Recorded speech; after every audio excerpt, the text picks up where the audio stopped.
I've now been able to put together why it is the woman who came and had her baby here in these bushes, ultimately leaving it in the bushes, being found days later by a man who went to the Ballard farmer's market, needed to use the bathroom, didn't want to wait in line, so he came and used the bushes, found it, put it into a Fix It, Find It app instead of calling 911. Why is it she has been unconditionally released and won't be charged? I've actually talked to the King County Prosecutor's Office. We've got some logic to it now. I should also tell you the reason I do this work is for that purpose. You don't have to like the end result, but it should at least make sense. And through that understanding, we can figure out where there may be problems in the system that we may want to correct. I've got documents backing up everything. You'll see screenshots of some of them here in this story, and everything will be posted on my RIFC account, so you can also go and review it even deeper if you would like. Here's what's known as of now.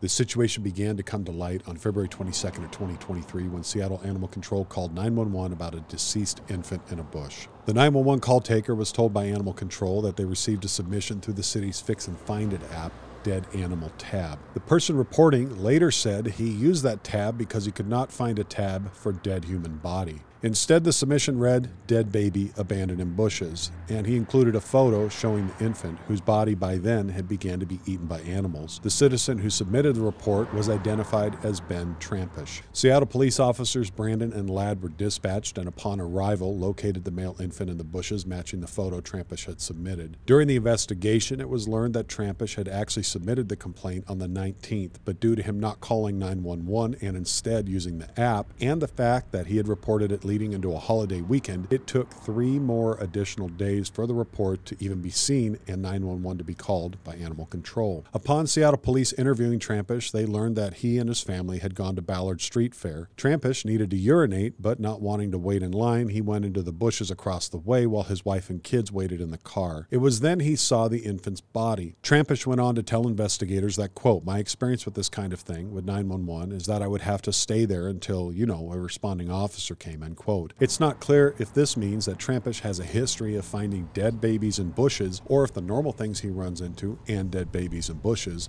are in his mind the same thing. The detective then explained to him that though the child is dead, it would still be an emergency call because it involved a human being. On February 27th of 2023, an autopsy was conducted on the infant, but due to the state of the body and other factors, a cause of death could not be determined. On May 1st, evidence was submitted to the Washington State Patrol Crime Lab for testing in hopes of identifying potential suspects or parents. It took until September of last year for a match to be made to the father, who was identified as David Corll. He was in the state's database from a 2004 investigation, though it's not clear in court documents what, if any, role he played in that investigation beyond being identified. Later that September, investigators made contact with him near the University District. Investigators say Corll appeared genuinely surprised when told about the existence of the infant and him being the father. It should also be noted that he was otherwise very cooperative, even submitting to another sample for investigators. Corll went on to identify the only woman he had had that kind of relationship with in the last 5 to 7 years. He identified her as Jay Henderson. Corll stated he first met her while living in a van utilizing the Road to Housing program. The very first time they met was when he helped her cross the street. Corll went on to describe her as an unkept dumpster diver and gave a physical description. In May of this year, an anthropology report came in stating that the infant had the gestation of 32 to 36 weeks and that it had bilateral fractures to the frontal orbital plate. The report went on to say that there were indications of maternal drug use and preterm delivery, which were possibly contributing factors to death, though ultimately the cause of death was undetermined. In June of this year, the detective assigned to the case received a call from Corll stating that he was with Jay, though this proved to be not very helpful as Jay was standing right next to him during the call and decided to dip out before the call was even over.